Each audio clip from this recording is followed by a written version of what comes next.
Aujourd'hui, dans la chronique écolo, Léa nous parle de pesticides. Parle-nous un peu des pesticides. Oui, mais en fait, aujourd'hui, je ne viens pas vous parler de zéro déchet, mais de lutte contre les pesticides. Donc, comme vous avez sans doute remarqué, j'ai un pot de miel avec moi aujourd'hui.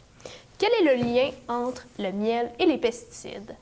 En fait, ce lien-là vient avec les abeilles. Selon une étude de Santé Canada, au cours des 10 dernières années au Canada, le pourcentage de perte des colonies d'abeilles en hiver est passé de 10 à 15 à 29 %. Donc, c'est le double, voire même le triple, ce qui est assez inquiétant. Et qu'est-ce qui cause tous ces décès? En fait, c'est vraiment très difficile à dire parce qu'il y a 1001 facteurs qui pourraient expliquer la mort de toutes ces abeilles, mais beaucoup de recherches commencent à faire des liens entre la mort des abeilles et certains pesticides, comme les néonicotinoïdes, ou les néoniques de leur petit nom, dont on entend beaucoup parler dans l'actualité.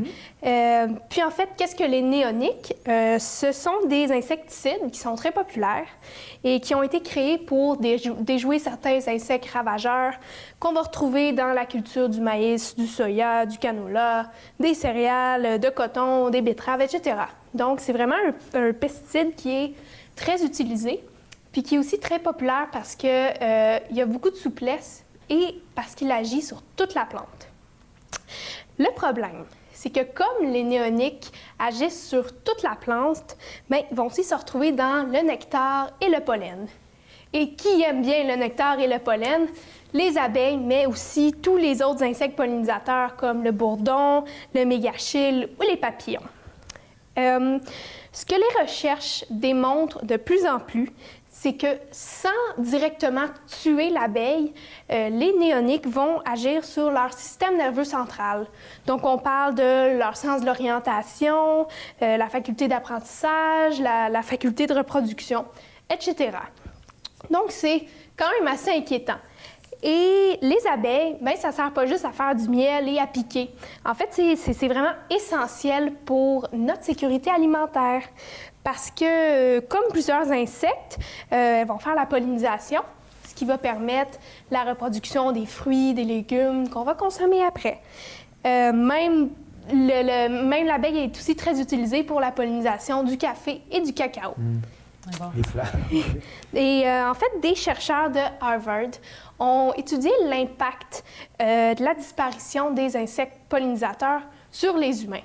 Donc, qu'est-ce qui adviendrait de l'humain si tous les insectes pollinisateurs venaient à disparaître? Et laissez-moi vous dire que c'est pas très prometteur. En fait, la diminution des ressources alimentaires qui serait une conséquence de cette disparition-là accroîtrait mondialement le nombre de morts d'humains, de personnes liées aux maladies chroniques et nutritionnelles à 1,42 million de personnes par année. Donc, de plus? De plus, à chaque année. Donc, c'est pas vraiment dans notre intérêt. Qui décèdent. Oui, qui décèdent, exactement. Donc, il y a de l'alimentation. Oui, les maladies chroniques liées à l'alimentation, la nutrition. Okay. Donc, c'est pas vraiment dans notre intérêt de faire du mal aux insectes pollinisateurs, évidemment. Bon. Maintenant qu'on a fait le portrait de la situation, c'est quoi les gestes qu'on peut poser pour lutter contre les néonicotinoïdes, mais aussi tous les autres pesticides jugés dangereux tant pour la santé que l'environnement, comme l'atrazine, le glyphosate ou les pyrétinoïdes? En fait, premièrement, ça va être de laver ou peler les fruits et les légumes qu'on mange à la maison. Donc, même si ce n'est pas suffisant, bien, au moins ça va permettre de réduire un peu l'impact sur votre santé. Donc, on suggère vraiment de frotter à l'eau chaude. Ensuite, il y a évidemment de manger bio. Donc, l'agriculture biologique, en principe, se fait sans pesticides, sans fertilisants chimiques, etc. Et le meilleur complément à la consommation bio, ça va être de manger local parce que, premièrement, ça vous permet de savoir d'où proviennent les aliments, en plus de contribuer à l'économie locale. Et ça vous permet d'avoir un contact avec l'agriculteur. Et à ce moment-là, mais vous pourrez ainsi lui poser vos questions concernant les pesticides et savoir son usage de ces produits-là. Ensuite, vous pouvez cultiver votre propre jardin, évidemment, sans utiliser de pesticides, que ce soit à l'intérieur ou à l'extérieur de la maison. Et ensuite, je vous encourage vraiment à prendre la parole, signer des pétitions, partager sur Facebook, écrire à vos élus et tous ces autres gestes-là qui vont vraiment vous permettre de lutter au quotidien contre les pesticides.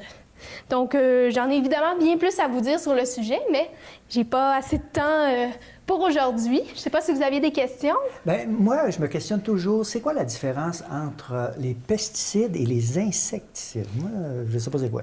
En fait, un insecticide est un pesticide. Donc, le pesticide, c'est l'ensemble des produits pour lutter contre ce qui est considéré la peste.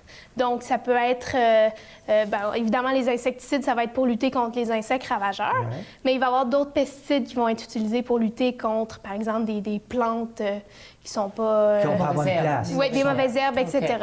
Donc, c'est ça. Les pesticides, c'est vraiment l'ensemble des produits utilisés pour lutter contre la peste. Et une des questions que je me pose, moi, tu dis de laver le fruit à l'eau chaude, mais c'est tout? Juste l'eau fait partie le pesticide? Bien, ça, c'est quelque chose que les études cherchent encore à élucider. J'ai pas vraiment encore la réponse. Okay.